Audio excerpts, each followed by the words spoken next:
been thinking a lot about the ways that we try to preserve ourselves from experiencing further trauma, from experiencing shame, from experiencing another heartbreak. And though it is honorable in some moments, I want to reason with you today that that very method of self-preservation could be responsible for why you feel stagnant in your life today. That self-preservation that tells you if you open up, you could lose. But in a marriage, that self-preservation may mean that you preserve yourself and lose the marriage. If we could have a real conversation in this room, we would have to be willing to ask ourselves, can I trust the version of myself I'm trying to preserve? Because not every version of you needs to be preserved. And if you build up a system and a routine and a way of being that preserves that version of yourself, then you miss out on God's ability to transform that very version of yourself you're trying to preserve. I wish I could say that the way I feel it in my head, because I feel like there are moments where God wants access to our way of being. He wants access to our thoughts. He wants access to our heart. But we are so committed to preserving what is left over that we miss out on the opportunity to allow God to transform what is left over. You want to experience restoration, but you don't want to open yourself up. And so you're mad at God that he won't restore, but God said I could restore, but you're not giving me anything to work with because you're so busy trying to preserve what you have left. Self-preservation has an expiration date. If you don't believe me, ask Moses, who went to Midian after he killed and became a murderer in Egypt. He goes to Midian for 40 years. But after he's in Midian for 40 years, the Lord makes himself known to him in Midian to let him know that what you did to preserve yourself in Midian was good for where you were, but now it's time for you to come out because I got more work for you to do. You see, self-preservation is not the mission. Your self-preservation is a method that you use as a vehicle. God, help me to say it. Self-preservation is a vehicle, but it is not the destination. So I practice preserving myself because I know that God has work for me to do.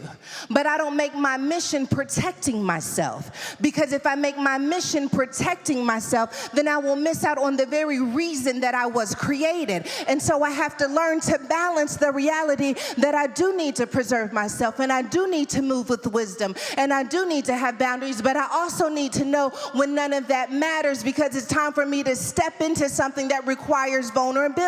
It's time for me to step into something that I've never seen before, and I can't do it and be comfortable at the same time. So self, get ready to get uncomfortable, because we're moving into mission mode. You got to know the difference between preservation mode and mission mode. And I felt like God told me that there were just one or two people in this room who were about to move from preservation mode and into mission mode, that they did what they had to do to preserve themselves. They did what they had to do to preserve their peace. They did what they had to do to preserve their mind, but they've been in preservation mode for so long that they feel like God is trying to move them somewhere, but they don't know how to let them go. And I'm telling you, the only way that you move into mission mode is when you say, God, I've got enough of me. Now I'm ready for you. God, I recognize that there's still something left, but I don't want to be down to crumbs anymore. I want to know what you can do with leftovers. If you don't believe that you serve a God who can do something with leftovers, baby, you in the right church, because the potter's house is all about broken leftovers that the potter knew how to put back together. If I had about 5 saints in this place, we would take a minute and tear the roof off this place, because we know that we serve a God of leftovers. You're looking at me in overflow, but you didn't know that overflow started with leftovers. You're jealous of what God is doing now, but if you could have seen the overdraft, if you could have seen when I lost my mind, if you could have seen when I wanted to get out of here, if you could have seen when I thought I had no worth, you're celebrating now. But baby, when I tell you that now couldn't have happened unless then.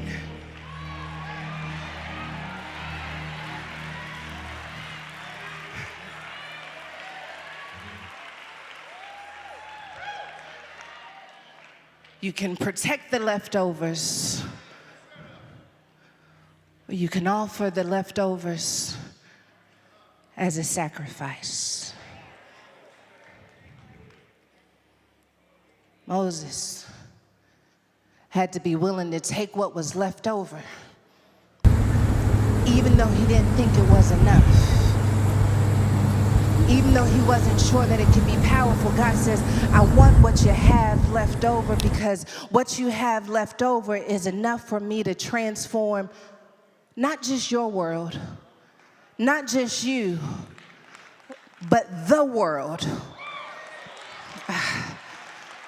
Bishop was talking and he said that there were some world changers in the church. See, sometimes we don't want to set ourselves up for failure by saying things like, I'm a world changer, because you think you're insignificant in the overall plot and plan of the world. But if you knew how connected your world was to everything else God wants to do in the world, you would recognize that you don't have to have an international platform to be a world changer. All you have to do is have a mission that says something in my world is going to change, because I've gone through hell and back, and I'm not going to leave hell waiting here for my children. Something's got to change. I'm going to change the way we communicate. I'm going to change the way we see love. I'm going to change the way we build businesses. I'm going to change the way we engage with one another. I'm going to change the way we worship. I'm going to raise up a new standard. I don't know about what happened before me, but one thing I know is when God says my time is up, I'm going to leave a new standard so that everyone who's connected to me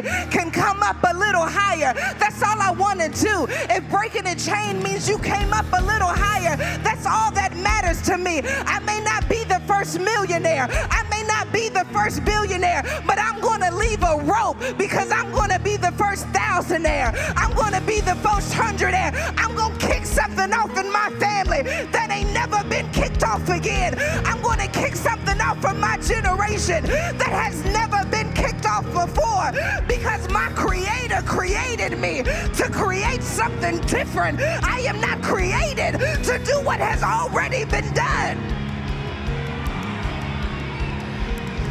I'm created to break something. I'm created to change something. I'm created to establish something. I'm created to take some territory. I'm on a mission. I'm on a mission.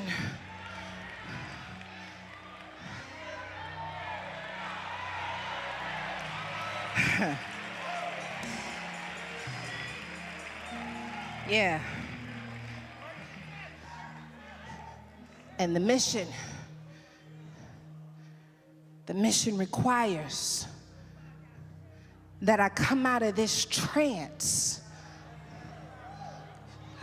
See, the mission requires that I come out of this trance that makes me keep talking myself out of the very thing that I'm called to. I gotta come out of the trance where I feel like protecting me is the ultimate goal, because if I am protecting me, I am telling God that I don't trust you to protect me. I know you called me to it, but I don't trust you to protect me in it. It takes a certain kind of vulnerability to say, I'm going to go even if I feel uncovered, because I recognize that the call came with protection. The call came with protection.